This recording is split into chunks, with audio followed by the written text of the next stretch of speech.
On va commencer. Donc, merci d'être là, hein, parce que on sent que c'est quand même la troisième session. On en interviewe un tiers à chaque fois, donc c'est déjà cool. On sent la famille, on sent aussi le cours. C'est sympa. Bon, vous allez voir, moi je vais avoir du mal à m'asseoir en fait, parce que j'arrive pas à parler en étant assis. C'est très difficile. Vous allez le sentir tout à l'heure peut-être. Donc on est là pour parler d'outils et de techniques du développeur professionnel. J'ai insisté sur ce titre-là. Parce qu'au départ c'était outils du développeur productif. D'accord? Donc moi j'insiste quand même sur le fait que productivité d'un développeur, c'est pas forcément non plus une bonne chose. Il faut savoir faire des choses, il faut savoir le faire bien, vite, dans certains cas, mais pas tout le temps en fait. Et ce qui nous intéresse, voilà, j'ai déjà dit ça à la première session, par rapport à la première table ronde, ce qui m'intéresse moi aujourd'hui, c'est d'être un bon professionnel. En tant que bon professionnel, c'est vrai que j'utilise un certain nombre d'outils, mais surtout de techniques en fait, qui vont me permettre de mieux faire les choses. Donc, avant de commencer et avant qu'on discute un petit peu et que je pose des questions à mes collègues, quelles sont vos idées à vous par rapport à ces outils et techniques? Qu'est-ce que vous metteriez dans votre sac de bons développeurs comme outils ou techniques? Je ne sais pas si le micro, si, regarde, il faut juste baver dedans, mais je ne sais pas qui a ça. J'hésite un peu. Je serai le dernier. Donc, alors. Un bon idée. Un bon idée. Alors, évidemment, j'ai rien pour marquer ici. Alors, assistant, post-it. Sinon, tu remontes.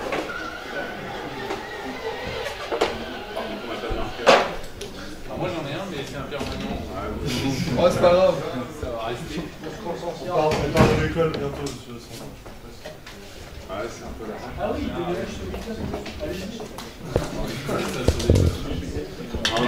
un bon IDE. Donc pour toi, un bon IDE, ça fait partie des outils. Qu'est-ce que t'apporte? Enfin, pourquoi tu dis un bon IDE?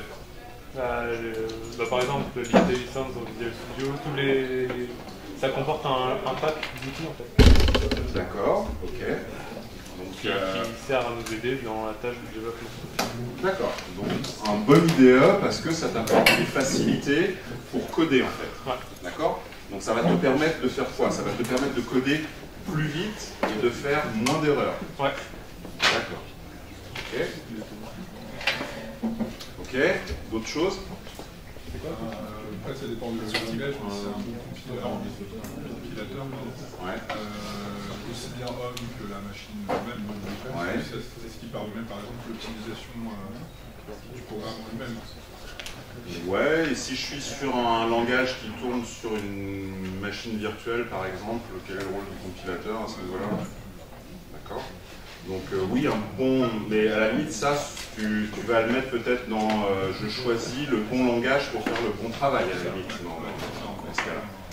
D'accord, donc avoir le bon langage pour le bon usage. D'accord. Ouais.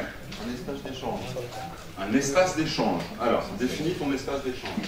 Ça peut être un tableau blanc, ça peut être je sais pas, une pièce ouverte où tout le monde puisse communiquer librement. Ça peut être un forum, ça peut être un système de suivi d'ouverture de tickets et de track D'accord.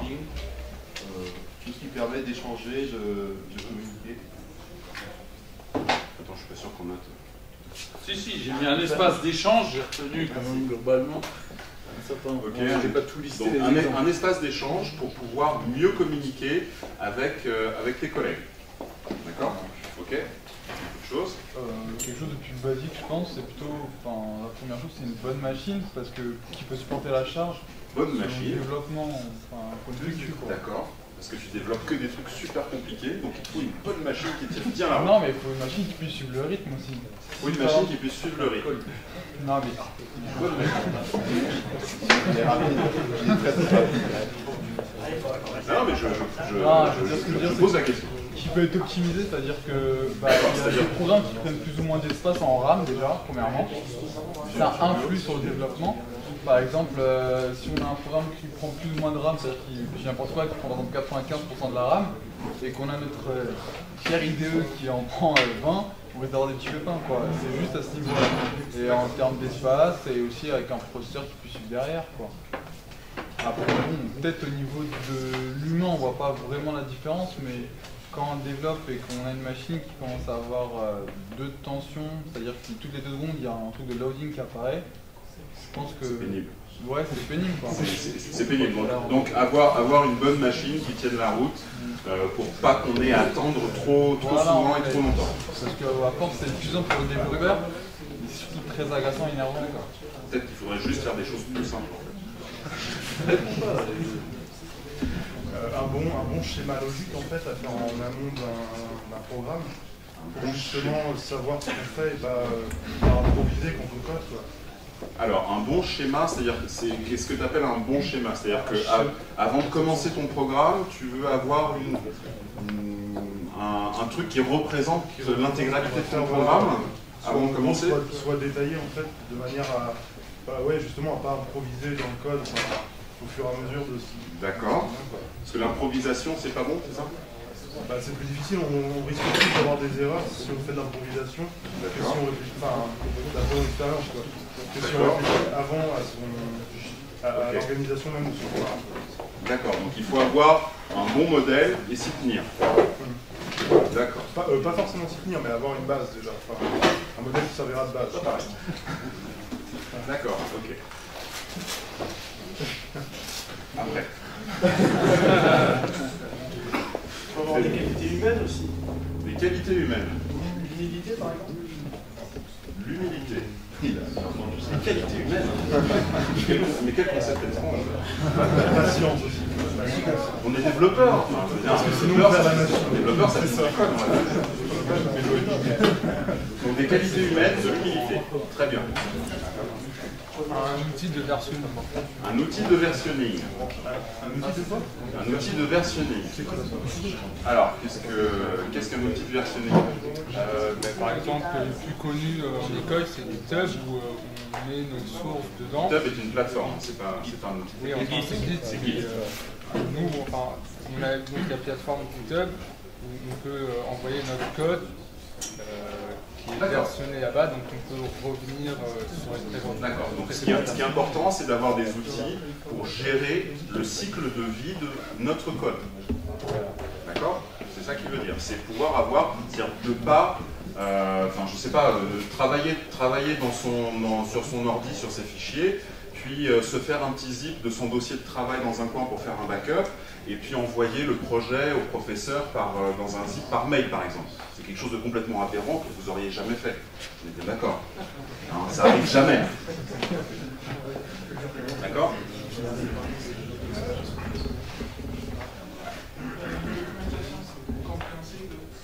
Une documentation compréhensible, c'est ça? Compréhensible ou complète ou dans différentes notions.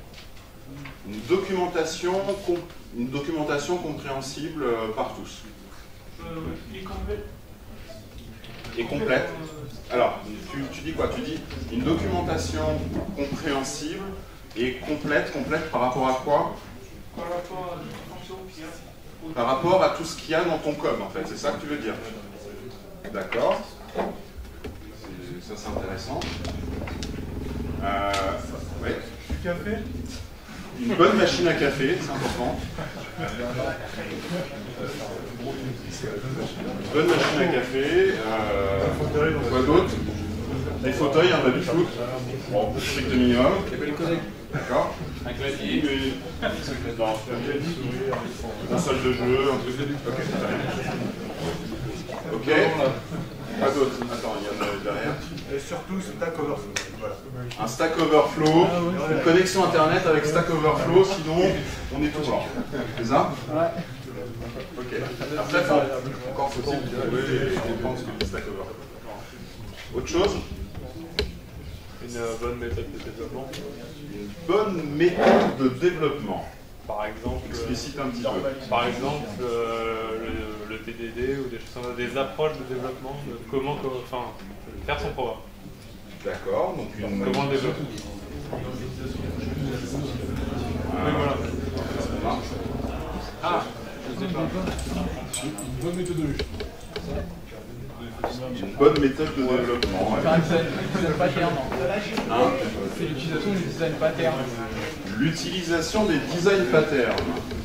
Intéressant. Je sais pas pourquoi mes chats sont Moi je suis une source même, je ne fais que poser des questions. Bien sûr. Et on note le truc. Je sais pas pourquoi, j'entends des fois dans ta façon de reformuler la question un avis. C'est pas vrai. Autre chose? Une bonne équipe. Une bonne équipe. C'est quoi une bonne équipe? C'est quoi une bonne équipe? Par exemple, on travaille en performance, s'assurer que notre réunion soit efficace et bon développeur. D'accord. En fait, pour être un bon développeur, il faut être en équipe avec un bon développeur. Non. C'est plus facile.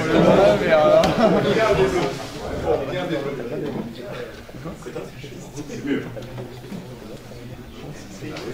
Ok, donc avoir des collègues sympas. Avoir des collègues sympas et efficaces. D'accord. Moi, ça me va bien. Ok. Du sommeil. Du sommeil. Ouais. Non, définitivement non. Soit le sommeil, soit le café. Être en forme, c'est-à-dire qu'au moment où on code, on doit être en forme et être capable de coder correctement. C'est ce que sous-entendait dans la... Il y a une étude très sérieuse, qui est la fonction de Balmer même, ça s'appelle, qui montre qu'on code mieux quand on est fatigué. Voilà. Allez, rendez-vous pendant 6 mois.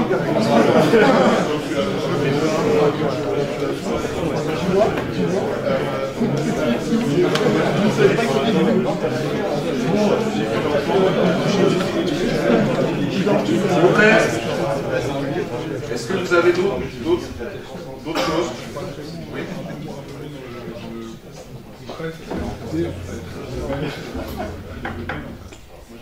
Ce serait d'avoir une bonne idée.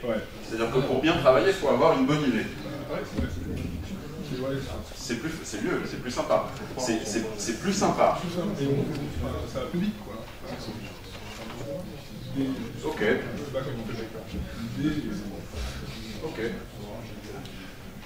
Ok, d'accord. La connaissance. La connaissance. Alors, qu'est-ce que tu appelles la connaissance? Si on veut faire un projet, il faut savoir faire. Donc la connaissance qu'on a acquis avant, pour pouvoir réaliser ce qu'on a. D'accord, donc tu considères que la connaissance est un outil à part entière pour... La connaissance de quoi? La connaissance... Ouais. Il n'y a pas vraiment de limite à la connaissance. La chimie organique? Non. Si le projet est relatif à la chimie organique, oui. Donc c'est la connaissance du domaine fonctionnel. Voilà, c'est... Des compétences développeurs. D'accord, est-ce que tu veux parler de la connaissance technique, c'est-à-dire si je maîtrise parfaitement le langage ou le framework ou la plateforme, ce sera plus facile, ou est-ce que tu parles de la connaissance fonctionnelle, c'est-à-dire du métier pour lequel l'application est en train d'être développée? Ou les deux? Ce serait plutôt les deux, quand même. D'accord. Donc de ne pas perdre de vue l'utilisateur. Ne pas perdre de vue l'utilisateur. Ce qu'il a dit en fait. Bon, on est en train de parler d'outils et techniques, mais oui. Ne pas perdre de vue l'utilisateur final. Parce qu'au final, comme il a dû sûrement le dire, ce qu'on développe, c'est pour quelqu'un, ou pour un groupe de personnes. D'accord. Donc on peut être bon développeur, bien développer, bien orienter son code, mais faire à côté des fonctionnalités qui ne sont pas adaptées à la demande vraiment, enfin ce qu'on nous a demandé, d'avoir dérivé en fait. D'accord. Donc, de Okay, pas perdre du coup, c'est quoi l'outil qui permet de ne pas perdre de vue l'utilisateur? un fonctionnel. Excel? Non, un fonctionnel. fonctionnel, il a dit.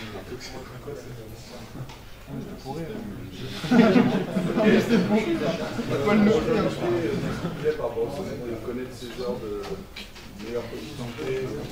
D'accord. Ok.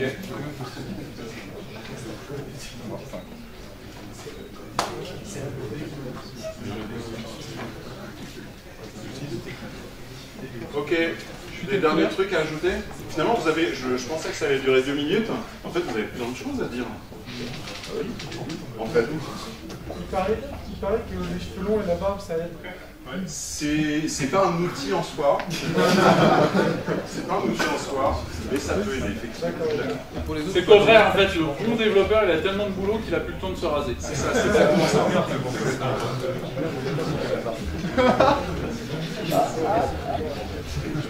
Ok, autre chose? C'est bon? Ok. C'est le mot. De la chance. C'est un outil, ça? Activiste, comment ça marche? Ok. Par rapport à tout ça, alors. Tu entends des outils existants ou des outils imaginaires qui pourraient exister un jour? Typiquement, par exemple, il y a une démonstration qu'a fait Brent Zettler avec un outil qui montre l'exécution de son code. Moi, je rêverais d'avoir, sauf qu'il est dans des cas simples, j'aimerais bien savoir des applications sophistiquées qu'on développe, pouvoir regarder le flow d'exécution et avoir un visuel.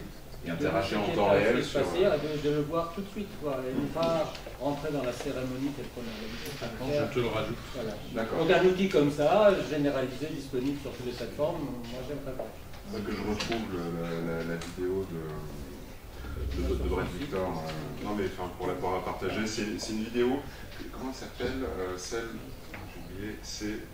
The Future, alors s'il y a un truc que vous devriez regarder, il y a une vidéo d'un mec qui s'appelle Brent Victor, qui s'appelle The Future of Programming, où il se met dans la peau de quelqu'un au début des années 70, et il nous explique comment sera la programmation, le monde du développement, 40 ans plus tard, donc aujourd'hui.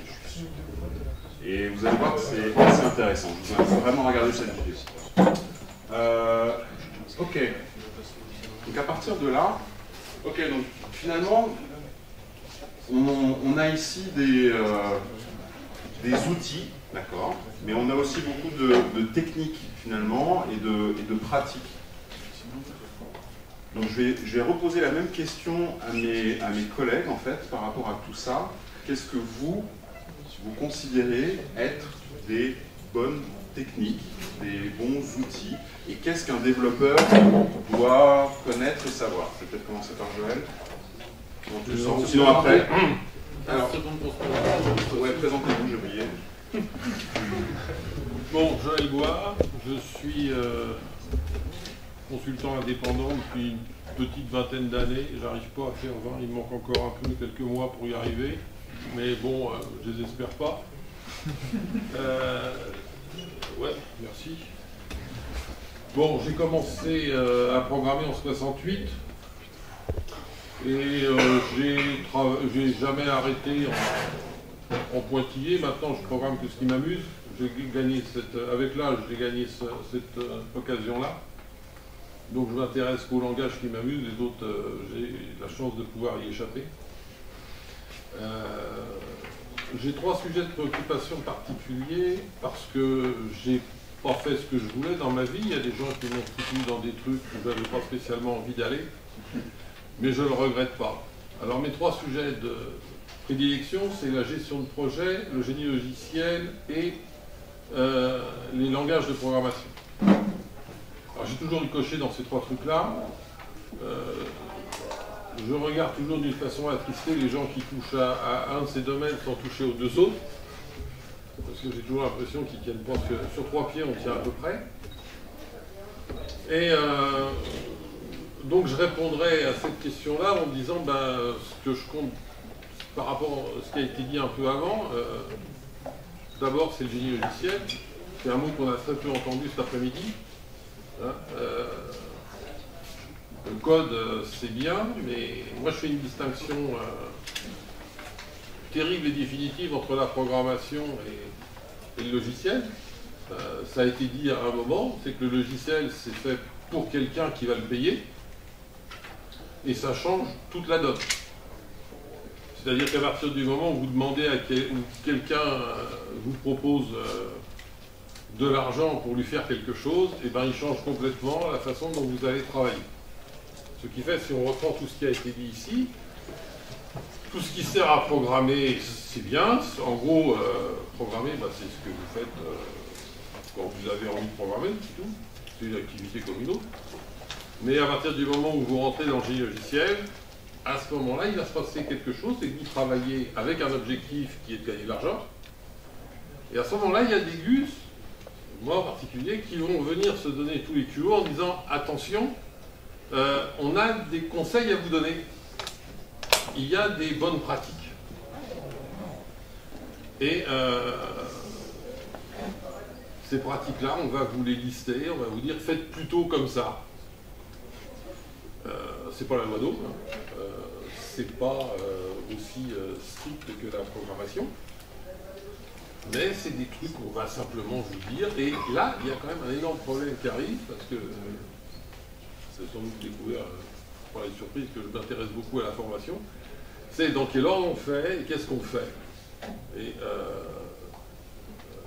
moi, ce qui m'interpelle beaucoup dans ce que vous venez de dire, et c'est pour ça que je n'ai pas la réponse, mais j'aimerais bien qu'on y travaille, c'est s'il faut couvrir tout ça, ce que je prends, moi, parce que j'ai l'habitude d'écouter mes clients, et quand ils me disent c'est ça qu'il nous faut, et on va vous le donner, que j'ai remarqué que c'est la seule façon d'être payé à la fin, la vraie question qui m'interpelle, c'est dans quel ordre on vous le fait. Et là, je reconnais qu'en termes de formateurs, on n'est pas du tout à la hauteur. On a beaucoup de gens qui ont des solutions toutes faites. On a beaucoup de gens qui disent faites ceci, faites cela, ne touchez pas à ci, ne touchez pas à ça. Et ça me fait beaucoup de... Pour moi, c'est le vrai problème. Pour vous lâcher dans la nature, c'est qu'est-ce que, finalement, il faut que vous sachiez. Et comme on fait ça sur 5 ans, dans quel ordre on le fait, et de quelle façon on le fait, et est-ce qu'on est à peu près sûr que tout le monde est d'accord.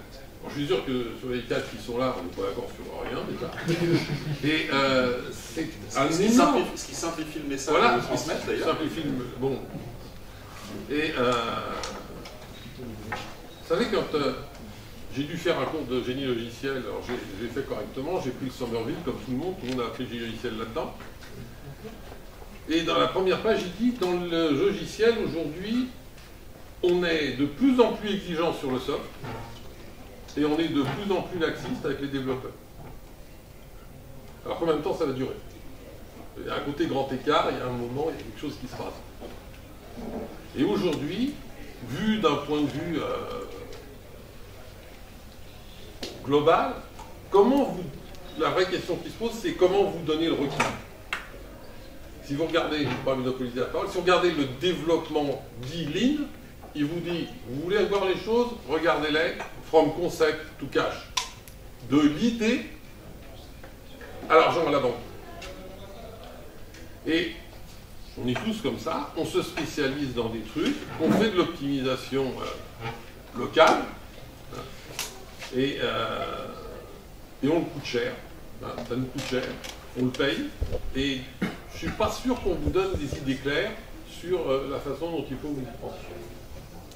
Alors s'il y a une humilité du programmeur, je peux vous dire qu'il y a une humilité énorme du prof.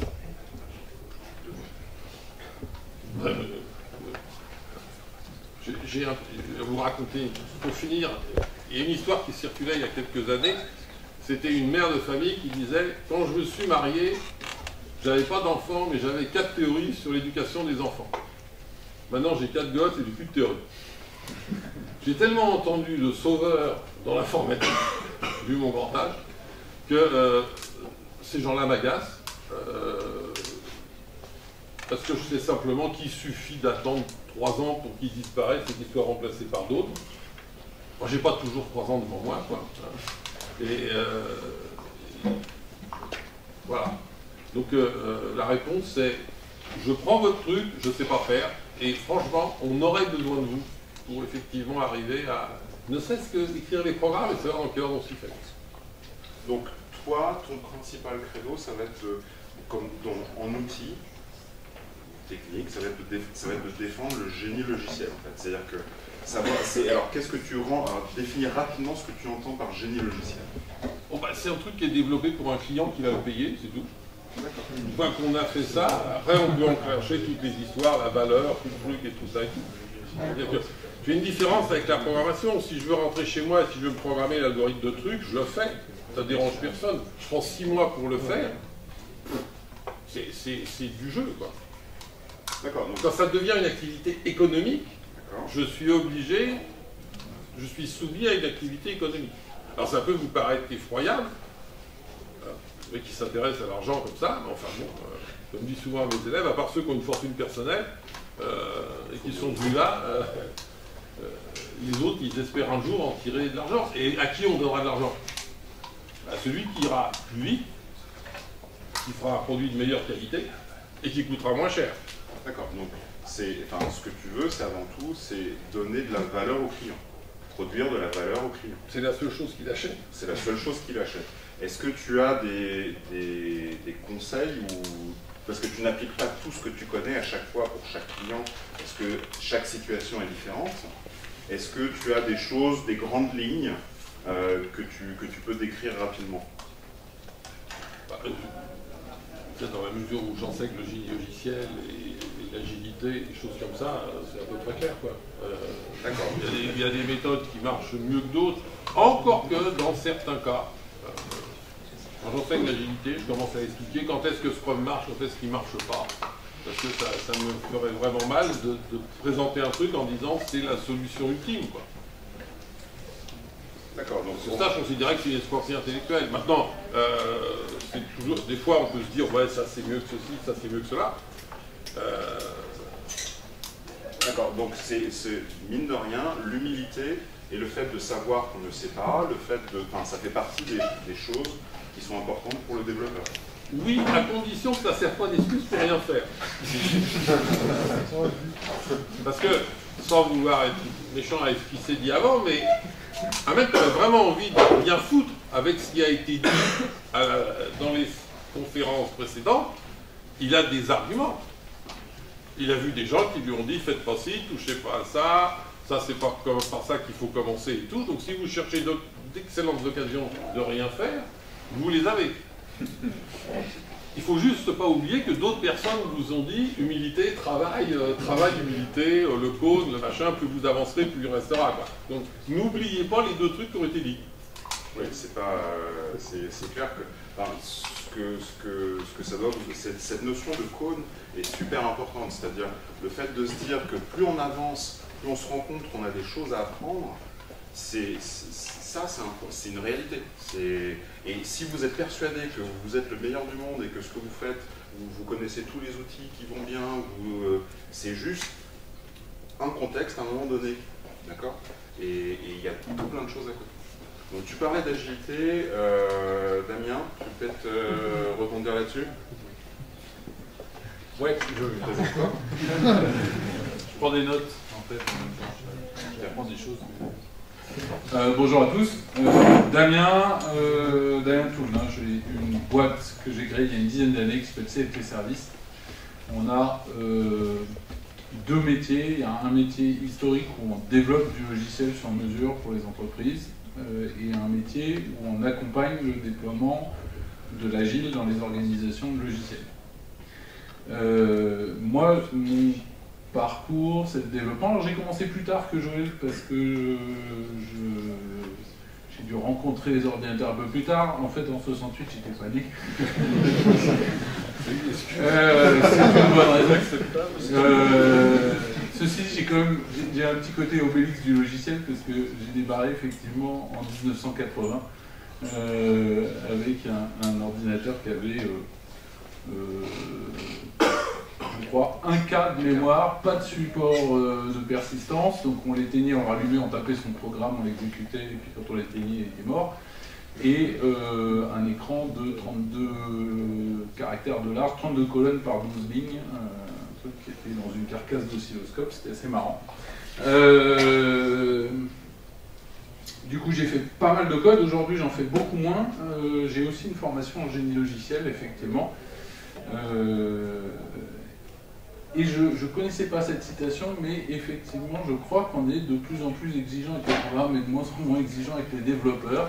En tout cas, moi, je continue de tester techniquement tous les candidats qui viennent chez nous et je suis assez effaré du niveau de certains. Il y en a, j'ai vraiment l'impression qu'ils copie-collent des morceaux de trucs qu'ils ont trouvés sur Internet sans rien y comprendre. Et quand Rui m'a demandé c'est quoi les bons outils du développeur, alors la première truc, je lui ai répondu un peu en blaguant, je lui ai dit il y en a deux, c'est un cerveau droit, un cerveau gauche. Et puis avec ça on fait à peu près tout. J'ai demandé d'être un peu plus précis. Après j'ai essayé d'élaborer. Alors je me suis dit en fait il y a des qualités et il y a des compétences. Mais en fait je vais réagir aussi après, parce que dans ce que vous avez dit, il y a des trucs que je trouve intéressants et sur lesquels j'aimerais rebondir. Dans les qualités, je crois qu'il y a une première qualité, je ne sais même pas si c'est une qualité, un talent ou une disposition naturelle. Il faut être passionné pour ce métier en fait. Parce que, je rejoins un peu Joël, de l'extérieur on a l'air de savoir ce qu'on fait. Mais en fait, je crois qu'on en est très loin. En tout cas, enfin moi quand j'ai commencé à développer, les bases de données relationnelles n'existaient pas, l'objet n'existait pas, le web n'existait pas, enfin bon. Et aujourd'hui, il y a des trucs que je considère comme absolument fondamentaux dans les pratiques d'un développeur, comme le développement piloté par le test, des connaissances d'architecture que je ne pouvais pas imaginer maîtriser au moment où j'ai fait mes études, puisque de toute façon ça n'avait pas encore été inventé. Donc on est dans un métier qui est en train de s'inventer, qui est en train de se découvrir. Ça veut dire quoi? Ça veut dire qu'en sortant de l'école, supposez que vous savez quelque chose, non, vous savez ce que vos profs ont cru discerner qu'il était important que vous sachiez et duquel vous avez retenu probablement 10%, c'est-à-dire une espèce de 10% d'une photo de quand vous êtes rentré à l'école. C'est-à-dire le temps que vous en sortiez, les pratiques ont déjà bougé. Ça veut dire quoi? Ça veut dire que vous êtes dans un métier où tous les ans, tous les mois, vous allez être remis en question sur les bonnes pratiques.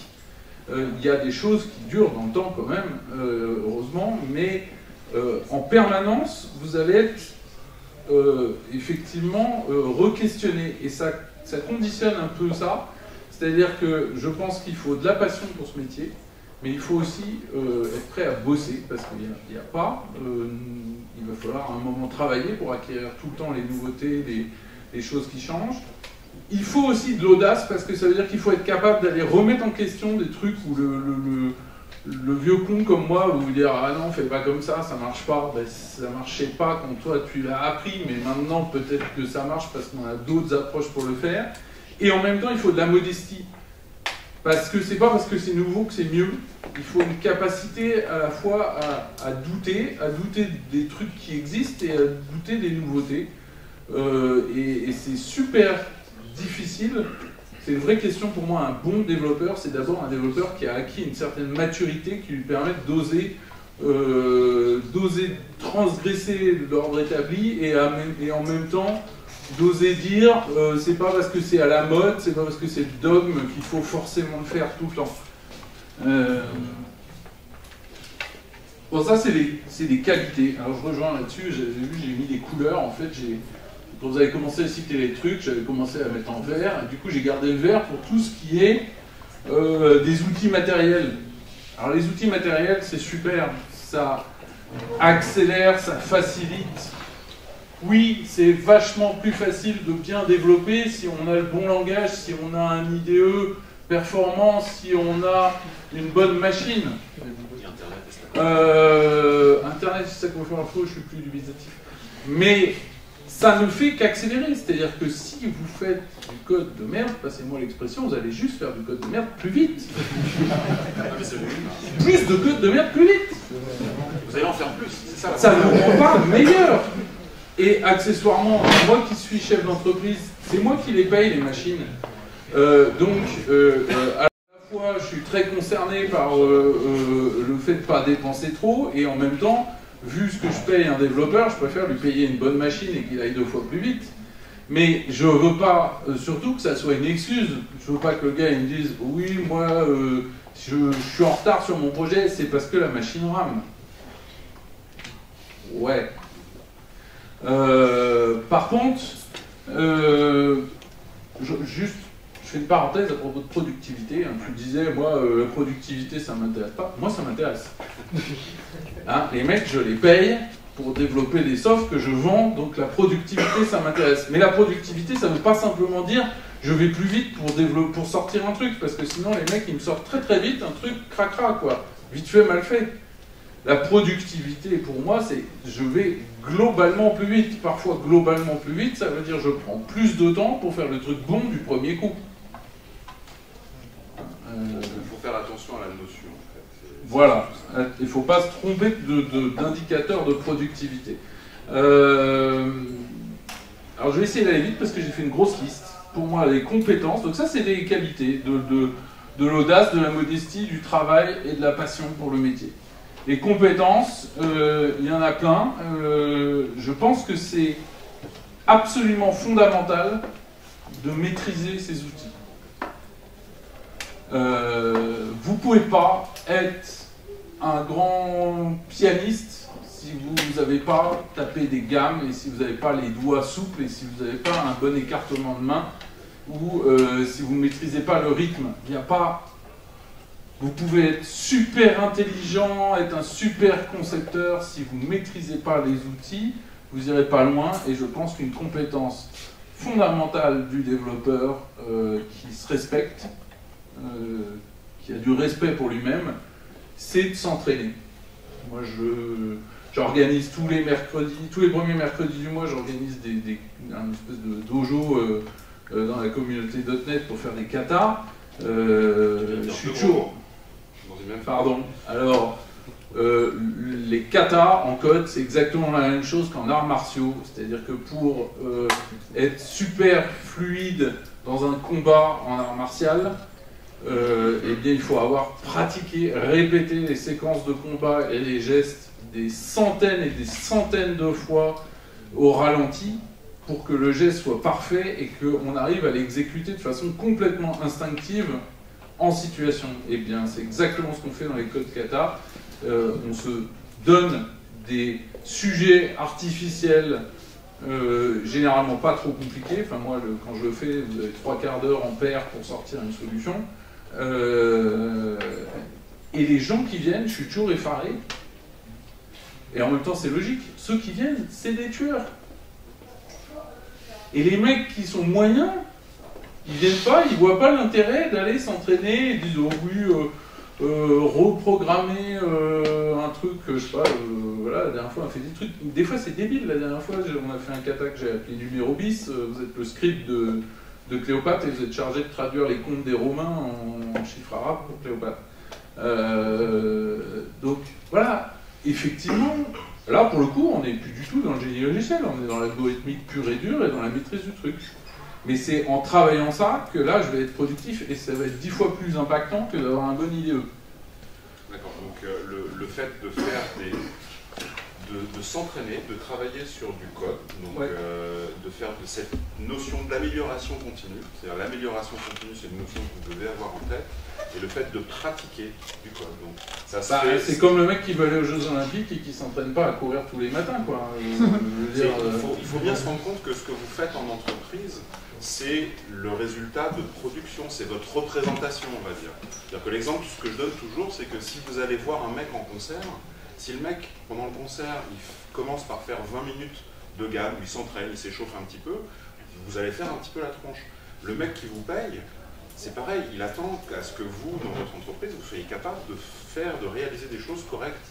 D'accord ? Donc c'est à vous de vous entraîner, et cet entraînement, vous allez le faire sur des choses, sur des exercices simples, que vous allez répéter en permanence.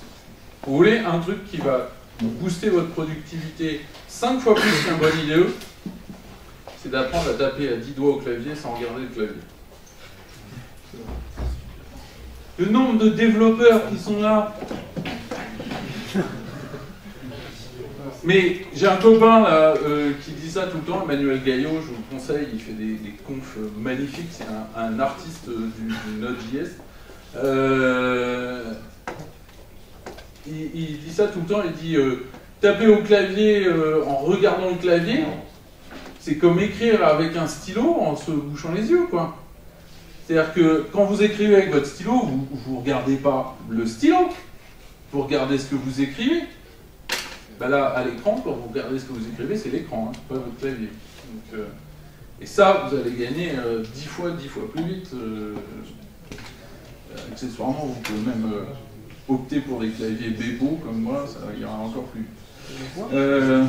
Parce que l'Azerty, c'est juste une boucherie ergonomique, il y a des claviers modifiés qui sont beaucoup plus performants. Vous pouvez regarder ça, Bepo, B-E-P-O. Après, qu'est-ce qui va être important? Je pense qu'un truc très con, une compétence très con, qui va vous aider, c'est l'anglais. Parce que je suis désolé de vous dire que la plupart de ce qui est publié aujourd'hui est publié en anglais et traduit à peu près 12 ans plus tard en français. Donc, ça va aider. Après, je pense que... Les bons bouquins, quand vous cherchez une information fraîche, déjà, premièrement, et sinon, si vous voulez avoir des bons bouquins d'un bon niveau, reconnus internationalement par tous vos pairs, effectivement, il faut aller se palucher des bouquins en anglais. Il n'y a pas d'autre choix. C'est très clairement. C'est pas dire que tout ce qui est écrit en français, c'est pourri, mais faites attention. C'est-à-dire qu'allez pas et prenez le premier bouquin qui parle de machin en français à la FNAC. Il y a de bonnes chances pour qu'il ait 2-3 ans de retard et qu'il soit pas très bien écrit. Donc faites attention à ça. Pour moi, un truc, alors je parle pas forcément du développeur qui sort de ligne, parce que pour moi c'est pas un métier ça, mais le développeur qui conçoit l'architecture, alors certains appellent ça architecte, certains appellent ça juste développeur, son job, enfin, vous verrez à l'expérience qu'il n'y a pas un soft qui est bon du premier coup, il n'y a pas un soft bon, c'est-à-dire qui sort, qui répond aux besoins, qui répond encore aux besoins en l'état 2 ans plus tard, même quand il répondait super bien. Donc un soft, par définition, il va évoluer, il va bouger. Le métier d'un bon développeur, c'est de rendre les décisions techniques faciles à changer. Et rendre les décisions techniques faciles à changer, ça demande un recul ou une maturité sur l'impact des choix techniques. Quand je reparlais tout à l'heure de globalement plus vite, parfois il y a des choses où, ouais, ça va aller beaucoup plus vite tout de suite, mais ça va rendre les choses beaucoup plus difficiles à changer plus tard. Et ça s'acquiert d'abord en regardant ce qui s'est fait. Et je pense qu'il y a une seule manière aujourd'hui pour vous de le faire, c'est de vous taper des projets open source. Le dernier truc que moi je vous recommanderais, c'est de vous installer, de vous impliquer dans des projets open source, pas des projets open source, des trucs de Mickey, hein, des choses qui sont un peu solides, où il y a un peu d'utilisateurs, donc c'est un peu challengé, parce que le truc qui est utilisé par 3 personnes, même s'il est pourri, personne ne va s'en rendre compte et va le critiquer, et on ne va pas venir au bout. Par contre, quand vous commencez à travailler sur un projet qui a un peu d'envergure, vous allez le voir évoluer, vous allez le voir être refactoré par des mecs qui sont plus capés que vous. Au départ, ça va être je lis le code et je lis les commentaires de commit et je regarde comment les gens ont fait et j'essaye de comprendre pourquoi ils ont pété ça et comment ils l'ont architecturé. Quand je commence à maîtriser un peu les choses, je prends un ticket et j'essaye de proposer un patch. Et puis je vais me faire défoncer mon patch par des gars qui sont plus capés que moi. Moi j'ai appris la programmation Linux en soumettant des patchs pour le noyau Linux à l'époque où c'était 0.88, un truc qui n'existait même pas. Je faisais le driver de ma carte graphique parce qu'elle n'était pas supportée. Je m'en suis pris mais plein la gueule. Enfin, mon niveau de C, il a fait des bons mais magistraux. C'est une notion importante. Ça, c'est pareil. C'est ce qu'on appelle la pression des pairs. C'est-à-dire que vous pouvez avoir votre chef qui vous dit il faut travailler comme ça, il faut faire ci, tout ça. Vous en foutez, c'est votre chef. Non seulement il ne comprend rien à ce que vous faites la plupart du temps, et en plus de ça, il y a une notion hiérarchique.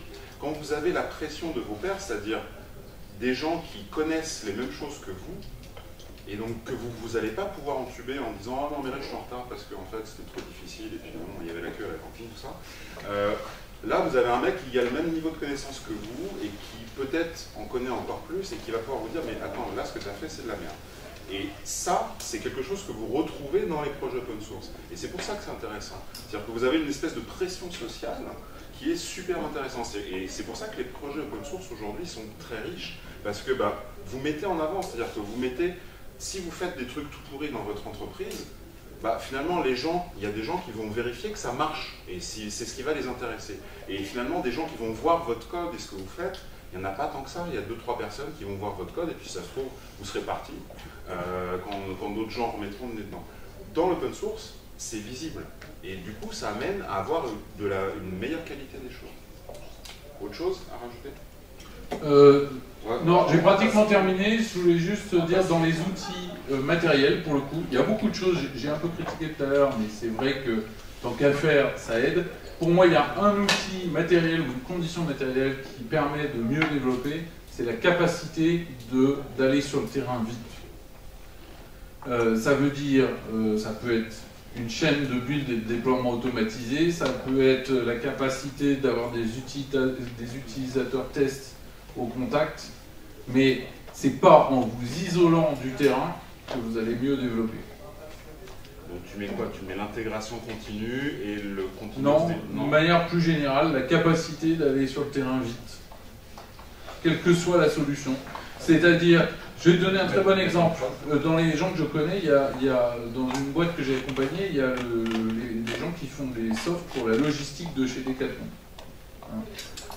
Une fois, ils ont pris conscience que ça, c'était le problème. Qu'est-ce qu'ils ont fait? Ils ont déménagé l'équipe de développement. Au lieu d'être dans les bureaux du siège, elle est dans le plus gros entrepôt Decathlon. Et ils ont créé un petit bureau vitré au milieu. Vous voyez à quoi ça ressemble, les entrepôts comme ça, comme on voit sur Amazon à la télé. Ils ont créé un petit bureau vitré en plein milieu, et donc les développeurs, ils sont là. Et donc quand ça merde, les mecs, les caristes ou les mecs de la logistique peuvent venir voir et disent ça merde. C'est pas pour leur taper dessus, c'est que du coup, le gars, il sort de son bureau, il va voir en vrai. Et quand il revient à son bureau, il sait de quoi il parle. Il ne s'est pas fait une espèce de représentation au travers d'un mec de la MOA qui lui a parlé d'un truc qu'il n'avait jamais vu lui-même. Donc la capacité d'aller vite sur le terrain et d'aller confronter avec la réalité de à quoi il sert le soft, ça permet de raccourcir la boucle d'apprentissage. Je parlais d'agile tout à l'heure, le fond de l'agile, c'est raccourcir la boucle d'apprentissage. Parce que quand on fait un logiciel, on est en train de découvrir ce qu'on fait. On ne sait pas ce qu'on fait au départ. On a une vague idée de ce qu'on pense qu'on va peut-être faire, mais en fait, on le saura que quand on l'aura fait.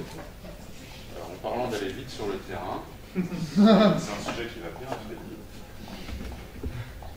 Qu'est-ce que tu as à nous dire? Voilà, on a dit des choses très vastes, hein. Ça allait d'être travailler pour être payé, choisir la marque de son clavier, donc je ne sais pas dans quel... C'est vrai. Donc, on parlait de l'importance d'aller vite sur le terrain et d'avoir un feedback et une boucle d'apprentissage le plus rapide possible. C'est absolument nécessaire. Je vous raconterai une anecdote. Donc il y a l'eau parisien est télérelevée dans les bâtiments. Et il y a deux sociétés qui s'occupent de l'eau parisien. Il y a Suez Environnement qui s'occupe de la rive gauche et Vivendi qui s'occupe de la rive droite. Et tous les deux, il y a quelques années, ont décidé de télérelever parce que leur contrat allait être renégocié si offrait la télérelève comme gratuite pour la vie. Et du coup, c'est moi et mon équipe qu'on a développé la partie télérelève rive gauche, donc pour Suez Environnement. Et à cette époque, il y avait, les gens allaient poser des compteurs qui allaient tourner, qui devaient contacter un serveur qui était basé sur chaque toit d'immeuble, et puis tous les 500 mètres, il y avait une antenne plus grande, et puis qui émettait, puis ça arrivait dans nos machines pour compter, voilà, comme chaque fois qu'un robinet s'ouvrait, voilà, compter les litres. Et du coup, il y avait chez Suez Environnement un débat très, très grand sur savoir que les ouvriers qui seront en train de poser les compteurs, il y en a un qui sera en train de poser le compteur, l'autre qui sera en train de poser l'ordinateur sur le toit, et ils doivent se communiquer, et doivent-ils communiquer par SMS ou GSM? Et du coup, il y avait toute une fiction et tout un tas de marchands de produits qui disaient que, effectivement, le GSM peut ne pas passer dans les caves, mais le SMS passe toujours. Et il y a des livres qui sont écrits, il y a beaucoup de documents techniques qui expliquent, avec la nature des ondes des compagnies, pourquoi l'un marcherait, l'autre ne marcherait pas. Et donc, on a, au bout de la, je ne sais pas, 18e réunion, où nous, on était ingénieurs assis dans les bureaux au Vésinet, en train de savoir si à Paris, quelqu'un va aller... Moi j'ai proposé, mais au lieu de passer des réunions à essayer de savoir quelle des solutions, allons-y, testons sur le pratique, sur le terrain, qu'est-ce qui se passe. Et ils m'ont dit, mais qui va le faire?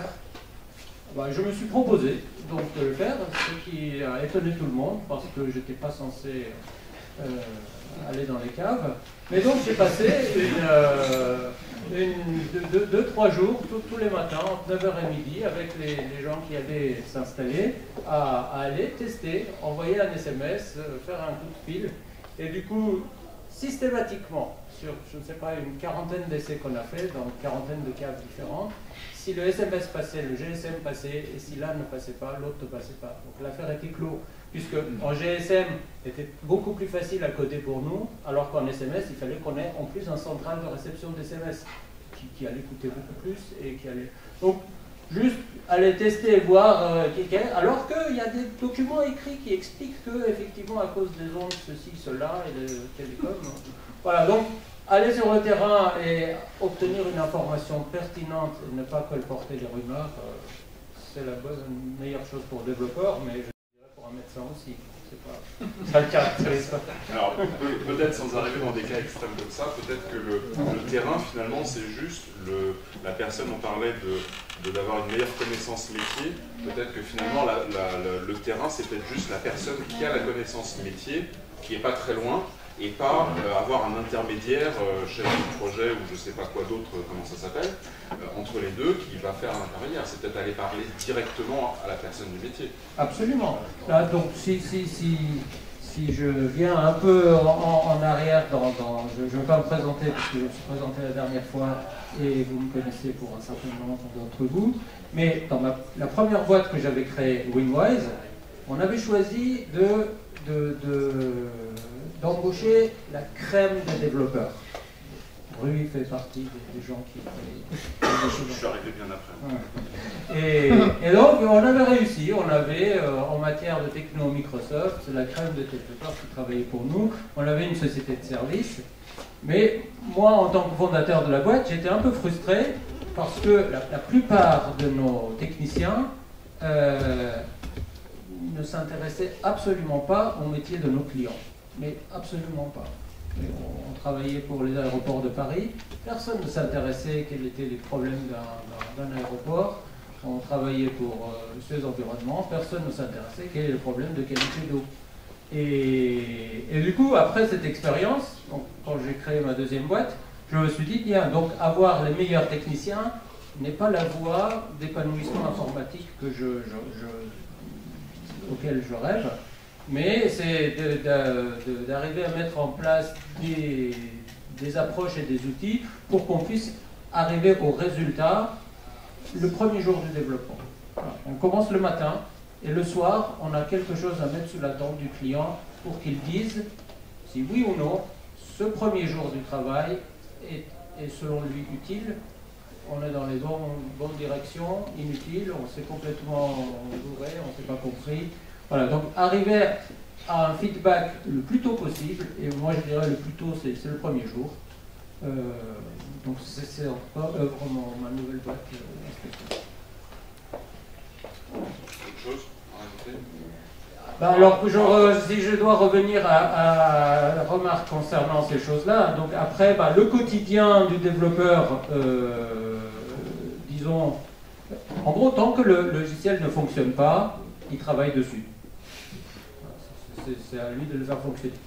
Dès qu'il commence à fonctionner et est bouclé, bah, il le livre au client. Et donc, on lui donne un autre truc qui ne fonctionne pas à travailler. Donc, on est constamment en train de travailler avec des choses soit pas finies, soit qui ne marchent pas, soit qui ont un bug, soit qu'il faut améliorer quelque chose.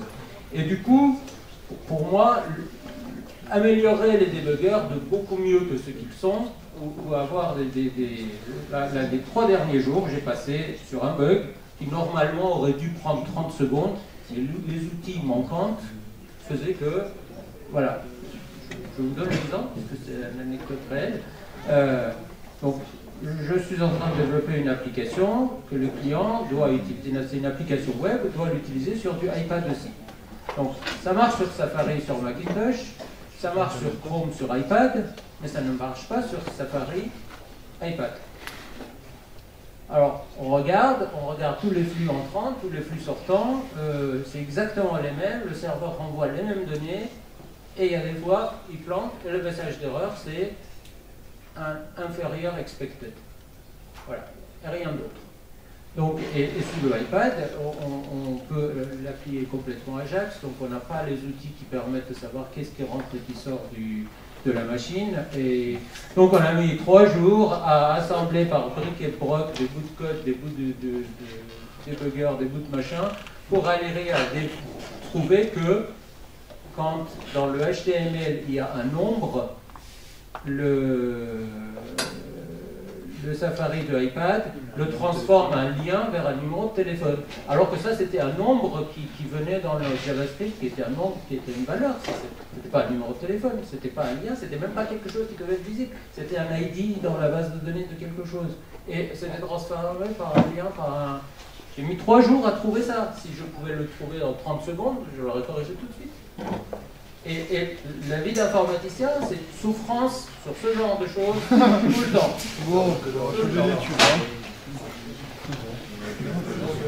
donc diminuer la souffrance, s'il y a un outil qui diminue cette souffrance, ça serait bien.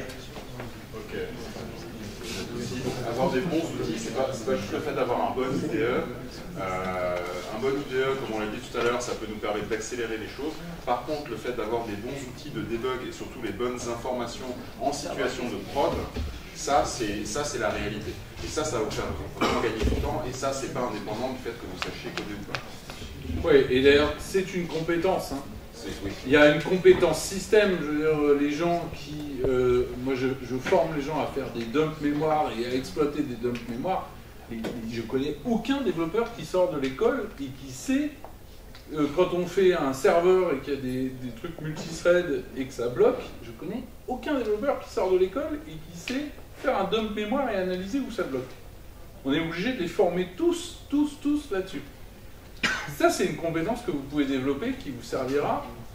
Voilà, connaître le système sur lequel tourne votre machine, c'est pareil. Je veux dire, les gens qui développent sur Windows, qui ne connaissent pas l'architecture Windows, qui développent sur Linux, qui ne connaissent pas l'architecture Unix. Et je reviens à ce que je disais tout au début, c'est maîtriser ces outils-là. Pour moi, c'est vraiment... c'est le mec qui veut être sculpteur et qui ne sait pas se servir de son burin et se tape sur les mains à chaque fois qu'il fait un truc. Voilà. Bon, à force de taper sur les mains, ça fait mal, on apprend, mais... Alors, ok. Moi, je vais juste rajouter quelques petits trucs pour finir. Donc, en reprenant un petit peu tout ce qui a été dit, moi, le point essentiel, en fait, l'outil ou la technique essentielle qui, moi, me paraît essentielle, on l'a déjà évoqué tout à l'heure, c'est l'importance de la boucle de feedback.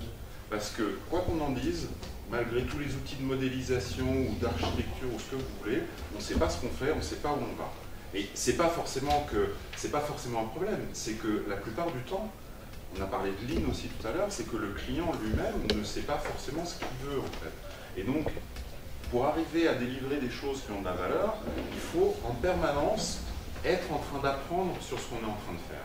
D'accord? Donc, cette notion de boucle de feedback, elle se retrouve à tous les niveaux. C'est-à-dire que vous allez la retrouver avec le client.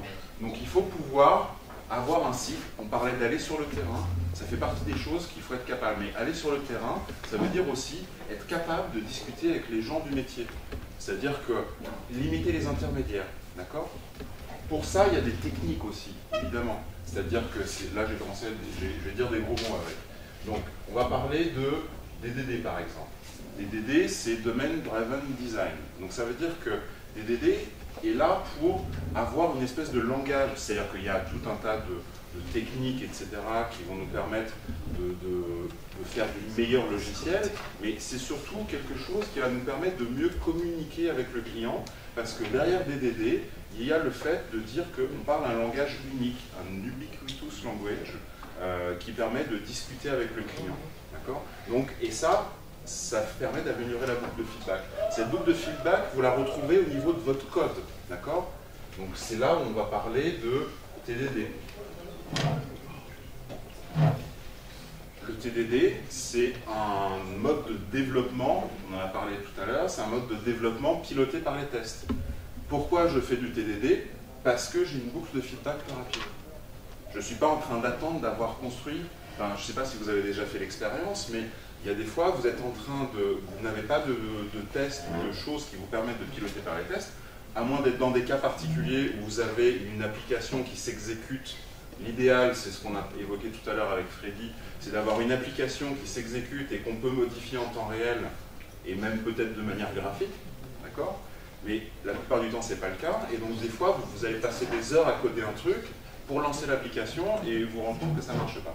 Le fait de faire du test et de piloter ça et de tirer ça par les tests, ça va vous permettre d'avoir une boucle de feedback qui va être de l'ordre de la minute, d'accord? Ou peut-être de la dizaine de secondes des fois. Donc ça, c'est super important. Par rapport au feedback, il y a un autre DD qui est important aussi, c'est le BDD, d'accord? On a plein de trucs comme ça. Ça, c'est Behavior Driven Development. C'est juste pour dire que on échange justement, on a cette boucle de feedback, mais cette boucle de feedback nous permet aussi de communiquer avec des gens qui vont nous permettre de définir des choses de manière un petit peu plus textuelle. Donc du coup, cette boucle de feedback, elle se retrouve aussi entre les gens. C'est-à-dire que vous avez votre client, que lui c'est le client, et donc il faut que cette boucle de feedback, elle soit simple et rapide. D'accord ? Ça, c'est vraiment des techniques, c'est vraiment des choses qui sont importantes. Communiquer avec ses pairs aussi, ça j'ai déjà évoqué tout à l'heure. Le fait c'est pas juste de faire du code dans son coin, il faut aussi échanger avec les autres. Le développement, c'est un métier qu'on apprend en permanence. On est continuellement en train d'apprendre, d'accord ? Et l'intérêt, il est là aussi. C'est que c'est pas un truc où vous allez vous emmerder du jour au lendemain. Si vous êtes passionné, on a parlé de passion, on a parlé de tout un tas de qualités qu'il fallait avoir, mais c'est quelque chose que vous allez apprendre en permanence. Et ça, vous allez échanger avec les autres. Donc ça, moi je considère que ça fait partie des outils. C'est-à-dire qu'aller assister à des rencontres, d'accord ? Il y a des rencontres de développeurs, des meet-up, des conférences. Il y en a tous les mois, il y en a partout. Vous allez sur le site meetup.com, vous cherchez la techno qui vous convient bien. Vous allez voir qu'il y a des rencontres de développeurs qui sont pas loin de chez vous. En général, ça reste sur Paris, mais c'est là où il y en a le plus. Et vous allez trouver des rencontres de gens et vous allez pouvoir discuter, échanger avec d'autres. C'est-à-dire que non seulement vous allez peut-être participer à une conférence où vous allez écouter quelqu'un qui va vous apprendre quelque chose, mais potentiellement vous allez aussi échanger avec d'autres et discuter et apprendre des nouvelles choses. Ça fait partie des choses, ça fait partie des outils aussi. Je vais juste revenir, qu'est-ce qu'il y avait d'autre? C'est un peu tard, mais il y en avait une à 18h. Non, c'est 18h, 21h par exemple aujourd'hui. Il y a un meet-up. Il y en a un demain. Il y en a sur quoi 7 lundi. Donc, c'est quoi le site? Meetup.com. Meetup.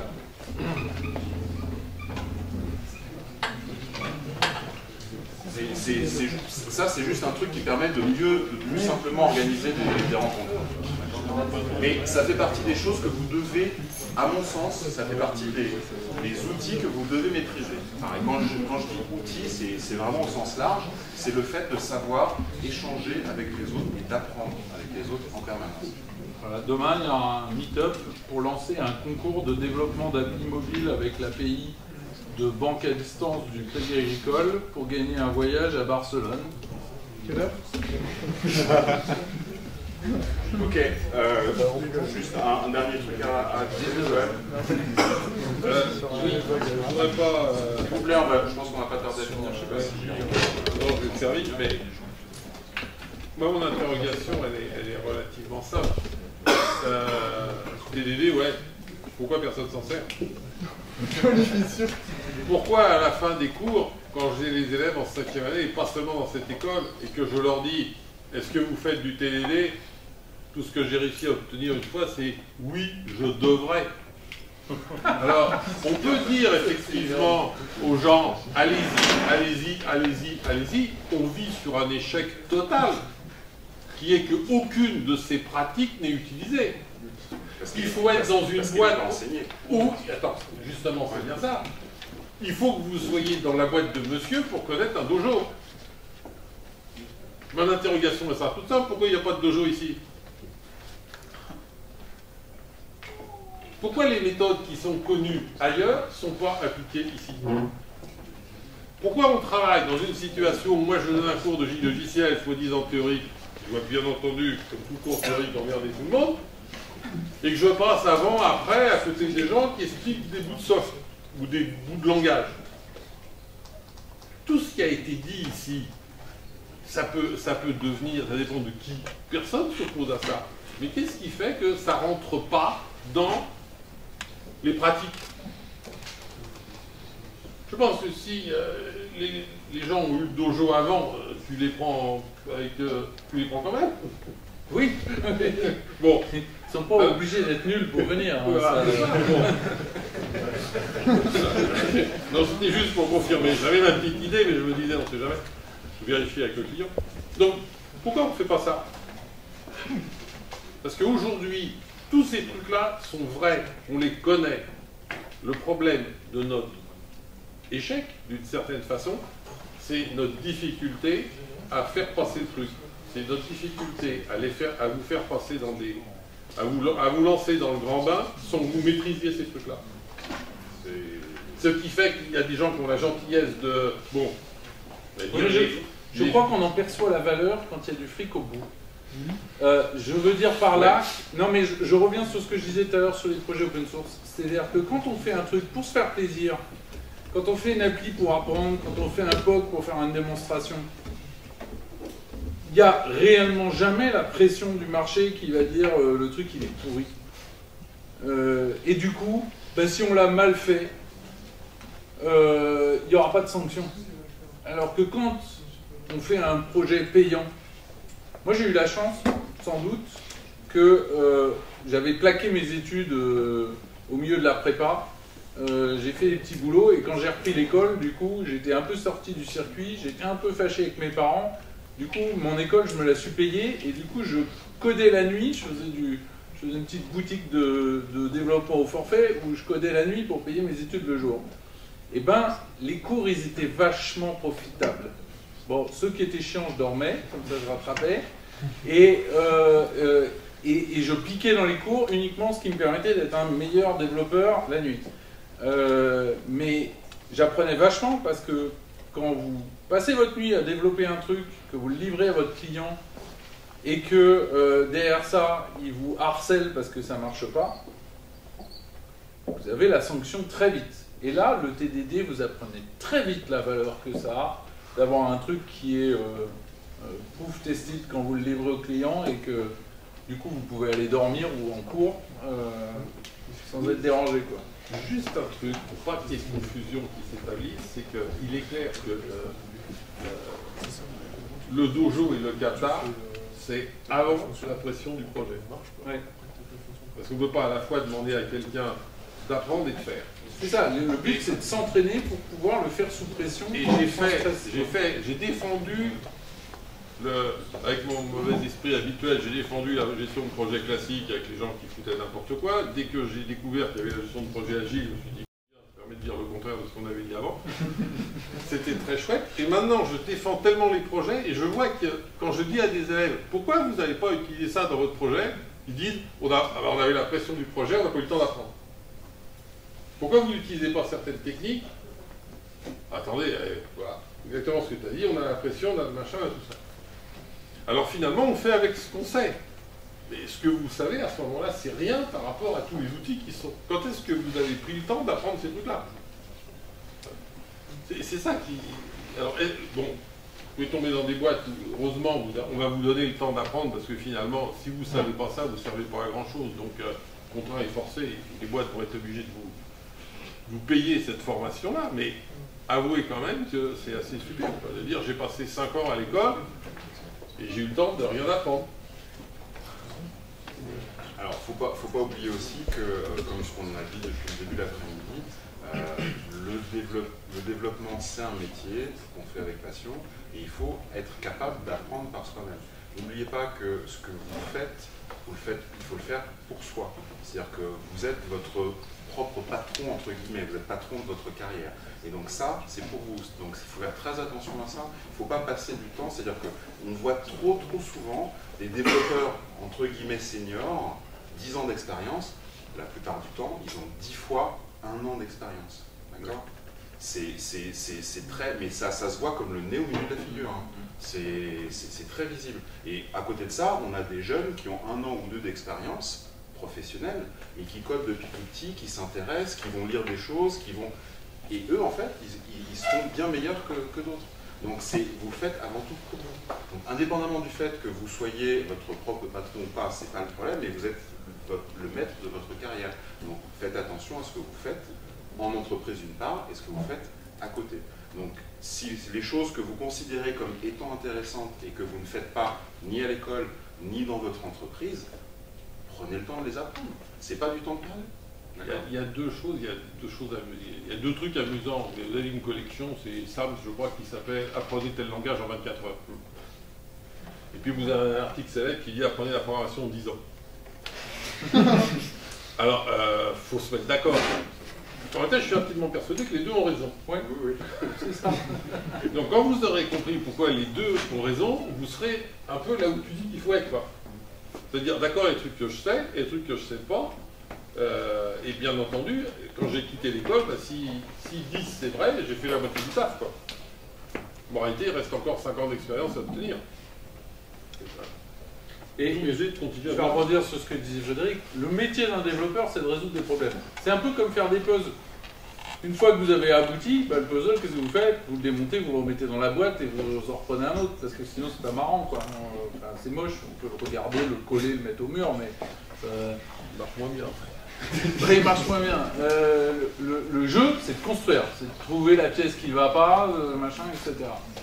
Si vous êtes dans un job qui est trop facile, trop confortable, c'est que vous êtes en train de décrocher par rapport au marché.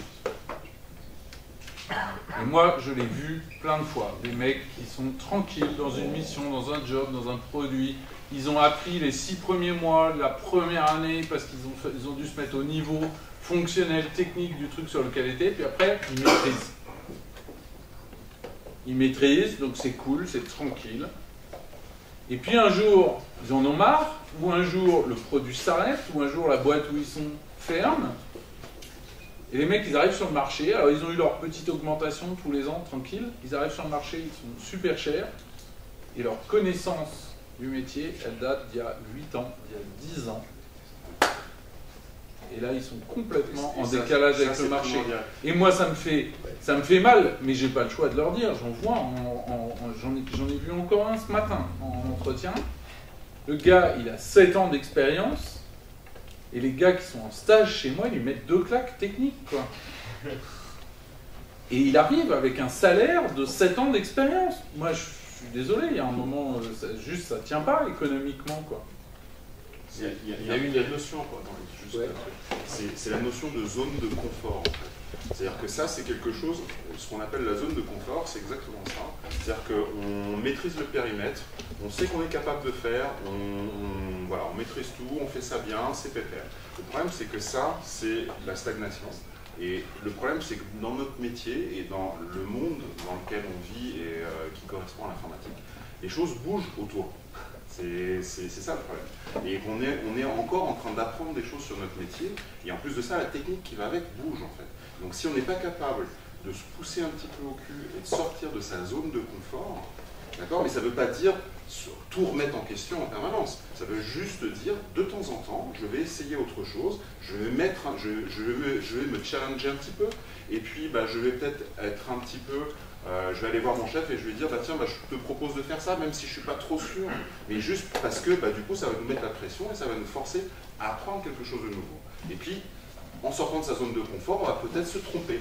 Et se tromper, c'est bien, malgré tout ce qu'on a appris à l'école depuis qu'on est tout petit. D'accord? Se tromper, c'est bien, c'est comme ça qu'on apprend. Tu voulais dire? Je veux dire un truc, ça vient justement des musiciens. Il y a un musicien célèbre qui a dit quelque chose d'assez brutal, mais ça marche aussi dans l'informatique, soyez toujours le plus mauvais de votre groupe.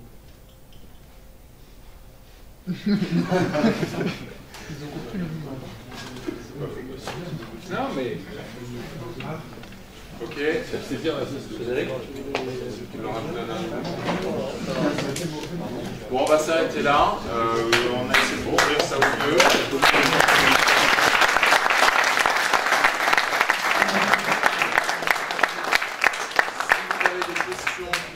Moi, je reviendrai dans l'école un petit peu plus tard, au mois de partir du mois de mars. Si vous avez des questions, n'hésitez pas à nous envoyer des messages.